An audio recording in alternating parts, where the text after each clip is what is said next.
Good evening friends, welcome back to Sneha Sangama Kannada channel. ನಾನು ನಿಮ್ಮ ಗೆಳತಿ ವೀಣಾ. ಎಲ್ಲರೂ ಹೇಗಿದ್ದೀರಿ? ಎಲ್ಲರೂ ಆರಾಮಾಗಿದ್ದೀರಿ, ಖುಷಿಯಾಗಿದ್ದೀರಿ ಮತ್ತು ಆರೋಗ್ಯವಾಗಿದ್ದೀರಿ ಅಂತ ಹೇಳಿ ಭಾವಿಸ್ತೀನಿ. ಮತ್ತು ನೀವೆಲ್ಲರೂ ಯಾವಾಗಲೂ ತುಂಬ ಚೆನ್ನಾಗಿರಬೇಕು ಅಂತ ಹಾರೈಸ್ತೀನಿ.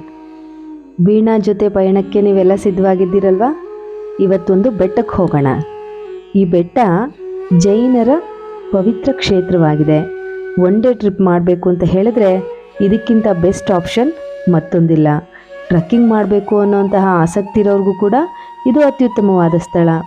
ಇಲ್ಲಪ್ಪ ನಾನು ಶಾಂತವಾದ ಸ್ಥಳಕ್ಕೆ ಹೋಗಬೇಕು, ಸ್ವಲ್ಪ ಧ್ಯಾನ ಮಾಡಬೇಕು ಅಂದ್ಕೊಂಡ್ರು ನೀವು ಇಲ್ಲಿಗೆ ಖಂಡಿತವಾಗ್ಲೂ ಬರ್ಬೋದು. ಈಗಾಗಲೇ ನಿಮಗೆ ಗೊತ್ತಾಗಿರ್ಬೋದು ಈ ಸ್ಥಳ ಯಾವುದು ಅಂತ ಹೇಳಿ. ಹೌದು, ನಿಮ್ಮ ಊಹೆ ಸರಿಯಾಗಿದೆ. ಇದು ತುಮಕೂರಿಗೆ ತುಂಬ ಸಮೀಪ ಇರುವಂತಹ ಮಂದರಗಿರಿ ಬೆಟ್ಟ. ಜೈನರ ಪವಿತ್ರ ಕ್ಷೇತ್ರ, ನಿಸರ್ಗ ಪ್ರಿಯರಿಗೆ, ಚಾರಣ ಪ್ರಿಯರಿಗೆ ತುಂಬ ಇಷ್ಟವಾಗುವಂತಹ ಒಂದು ಸ್ಥಳ. ತುಮಕೂರಿನಿಂದ ಕೇವಲ 10 ಕಿಲೋಮೀಟರ್ ದೂರದಲ್ಲಿದೆ, ಬೆಂಗಳೂರಿನಿಂದ 60 ಕಿಲೋಮೀಟರ್ ದೂರದಲ್ಲಿದೆ. ಹಾಗಾಗಿ ಎಲ್ಲರೂ ಸಹ ಒಂದು ದಿನದ ಪಿಕ್ನಿಕ್ ಮಾಡಬೇಕು ಅಂತ ಹೇಳಿದ್ರೆ ಖಂಡಿತವಾಗ್ಲೂ ಈ ಒಂದು ಕ್ಷೇತ್ರಕ್ಕೆ ಭೇಟಿಯನ್ನು ಕೊಡಬಹುದು. ತುಂಬ ಸುಂದರವಾಗಿರುವಂತಹ ಸ್ಥಳ. ಇದೊಂದು ಪ್ರಮುಖ ಜೈನ ಯಾತ್ರಾ ಕೇಂದ್ರವಾಗಿರೋದ್ರೊಂದಿಗೆ ಪ್ರಕೃತಿ ಸೌಂದರ್ಯದ ತಾಣ ಕೂಡ ಆಗಿದೆ. ಈಗ ಬನ್ನಿ ಆ ಸ್ಥಳಕ್ಕೆ ಹೋಗೋಣ. ನಿಮ್ಗೆ ಈಗಾಗಲೇ ದೂರದಲ್ಲಿ ಕಾಣಿಸ್ತಿರಬಹುದು ಬೆಟ್ಟ ಮತ್ತೆ ಹೋಗುವಂತಹ ದಾರಿ ಎಲ್ಲನೂ ತುಂಬ ಸುಂದರವಾಗಿ ಕಾಣಿಸ್ತಾ ಇದೆ. ಬನ್ನಿ ಇನ್ನು ಹತ್ರ ಹೋಗಿ ನೋಡೋಣ.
ಎಲ್ಲರೂ ಬೆಟ್ಟ ಹತ್ತಿ ಬಂದ್ರ?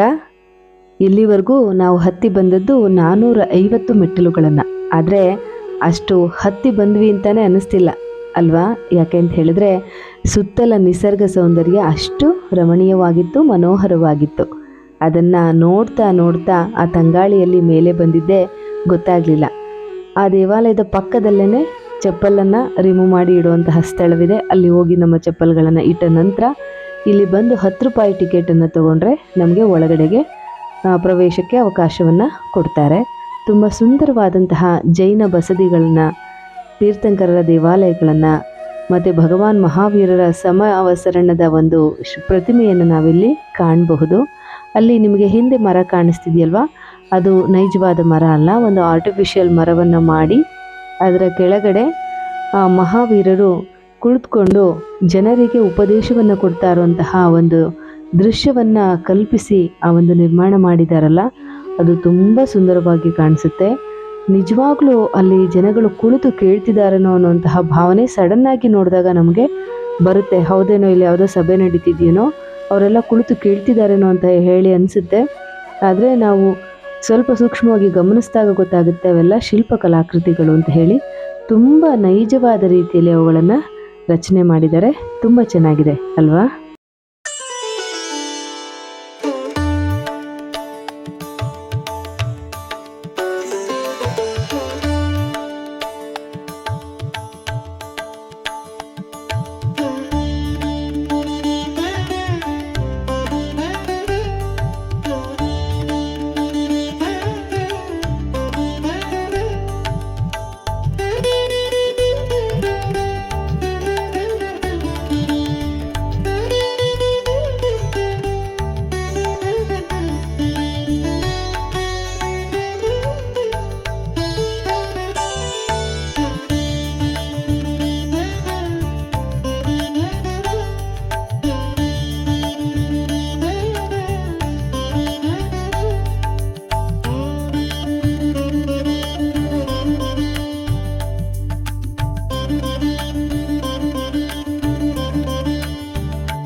ಮಂದರಗಿರಿ ಅನ್ನುವಂತಹ ಹೆಸರು ಈ ಒಂದು ಸ್ಥಳಕ್ಕೆ ಇದ್ರೂ ಸಹ ಸ್ಥಳೀಯವಾಗಿ ಇದಕ್ಕೆ ಬಸದಿ ಬೆಟ್ಟ ಅನ್ನುವಂತಹ ಹೆಸರಿದೆ.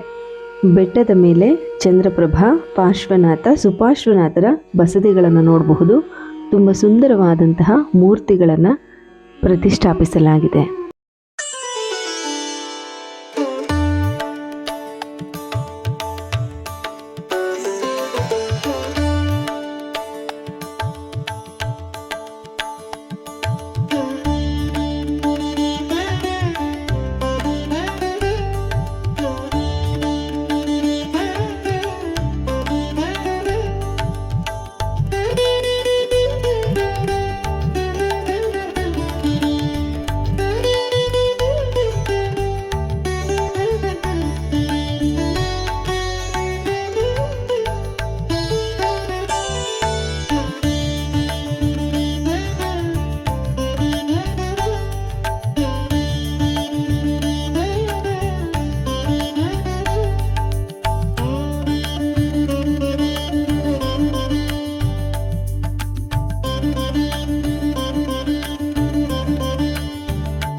ನೀವೀಗ ನೋಡ್ತಾ ಇರೋದು ದೇವಾಲಯದ ಹಿಂಭಾಗ.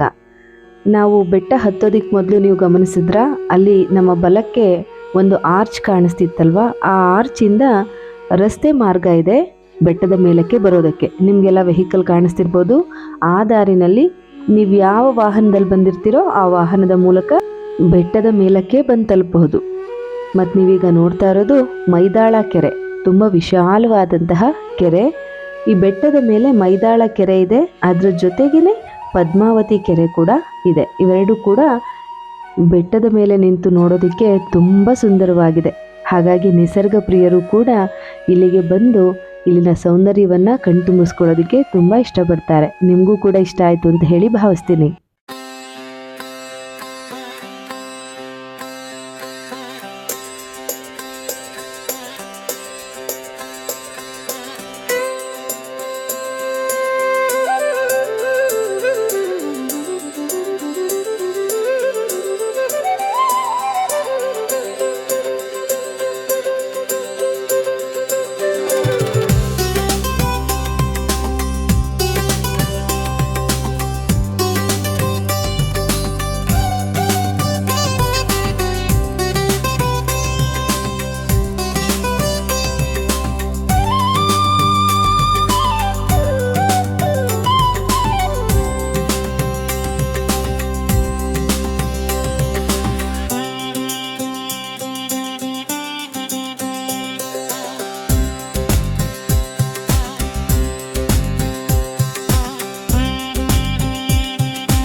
ಬೆಟ್ಟದ ಹಿಂಭಾಗದಲ್ಲಿದ್ದಂತಹ ಮೈದಾಳ ಲೇಕ್ ನೋಡಿದ್ರಿ, ಪದ್ಮಾವತಿ ಕೆರೆ ನೋಡಿದ್ರಿ, ತುಂಬ ಖುಷಿಪಟ್ರಿ ಅಂತ ಹೇಳಿ ಭಾವಿಸ್ತೀನಿ.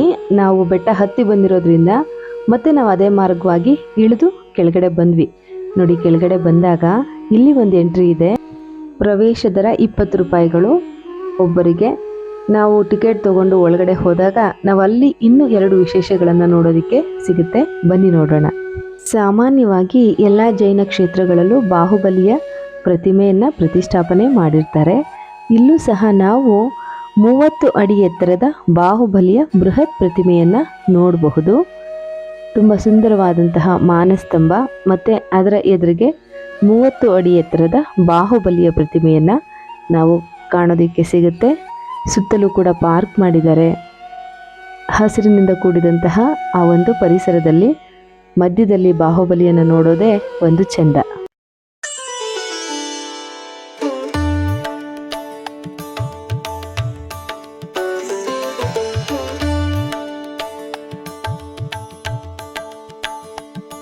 ಬಾಹುಬಲಿಯ ಪ್ರತಿಮೆಯ ಸಮೀಪ ಇರುವಂತಹ ಈ ಶಿಲ್ಪಕಲಾಕೃತಿ ತುಂಬ ವಿಶೇಷವಾಗಿದೆ.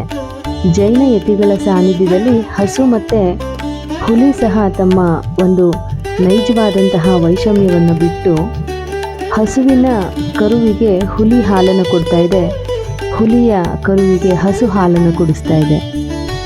ಎಷ್ಟು ಒಂದು ವಿಶೇಷವಾದಂತಹ ಶಾಂತಿಯನ್ನು ಸೂಚಿಸುವಂತಹ ಶಿಲ್ಪಕಲಾಕೃತಿ ಅಲ್ವಾ ಇದು. ನನಗಂತೂ ತುಂಬ ಇಷ್ಟ ಆಯಿತು, ನಿಮಗೂ ಕೂಡ ಇಷ್ಟ ಆಯಿತು ಅಂತ ಹೇಳಿ ಭಾವಿಸ್ತೀನಿ.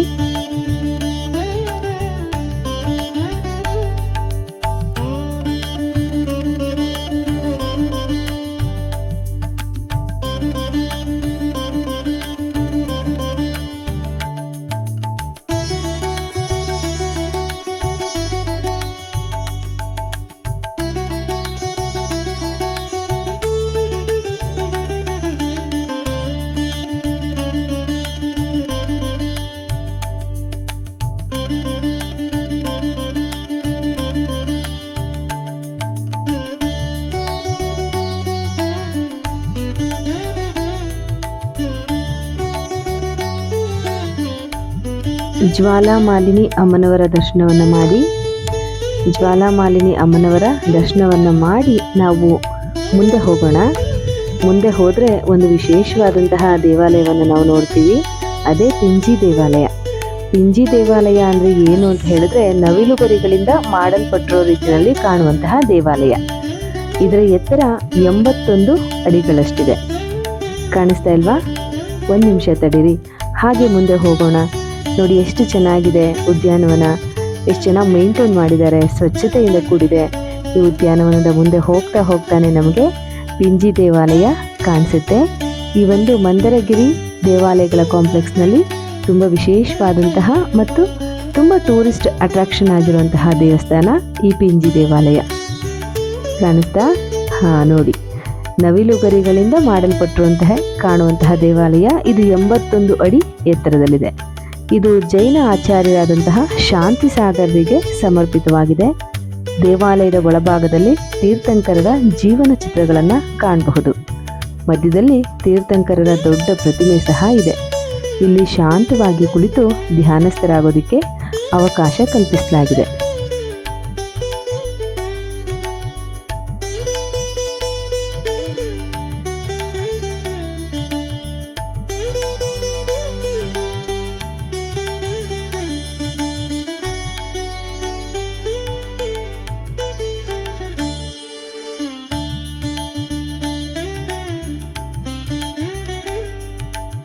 ತುಂಬ ವಿವರವಾಗಿ ಮಂದರಗಿರಿ ಪರ್ವತವನ್ನು ನೋಡಿದ್ರಿ ಅಂತ ಹೇಳಿ ಭಾವಿಸ್ತೀನಿ. ನಿಮ್ಮ ಕುಟುಂಬದೊಂದಿಗೆ ತಪ್ಪದೇ ಒಮ್ಮೆ ಈ ಒಂದು ಕ್ಷೇತ್ರಕ್ಕೆ ಭೇಟಿಯನ್ನು ಕೊಡಿ. ನಿಮಗೆ ತುಂಬ ಇಷ್ಟ ಆಗುತ್ತೆ, ತುಂಬ ಖುಷಿ ಕೊಡುತ್ತೆ. ಈ ವಿಡಿಯೋ ನಿಮಗೆ ಇನ್ಫಾರ್ಮೇಟಿವ್ ಆಗಿದೆ ಅಂತ ಹೇಳಿ ಭಾವಿಸ್ತೀನಿ. ನಿಮಗೆ ವಿಡಿಯೋ ಇಷ್ಟವಾಗಿದ್ದಲ್ಲಿ ತಪ್ಪದೇ ಲೈಕನ್ನು ಕೊಡಿ ಮತ್ತು ಯಾರು ಪ್ರವಾಸ ಪ್ರಿಯರಿದ್ದಾರೆ ಅವರಿಗೆ ಶೇರ್ ಮಾಡಿ, ಚಾನಲನ್ನು ಸಬ್ಸ್ಕ್ರೈಬ್ ಮಾಡಿ, ನಿಮ್ಮ ಅಭಿಪ್ರಾಯಗಳನ್ನು ಕಮೆಂಟ್ ಬಾಕ್ಸ್ನಲ್ಲಿ ತಿಳಿಸಿ. ಮತ್ತೆ ಸಿಗ್ತೀನಿ ನಿಮ್ಮೆಲ್ಲರಿಗೂ ಇಷ್ಟ ಆಗುವಂತಹ ಮತ್ತೊಂದು ವಿಡಿಯೋದೊಂದಿಗೆ. ಹೋಗ್ಬರ್ಲಾ? ನಮಸ್ಕಾರ.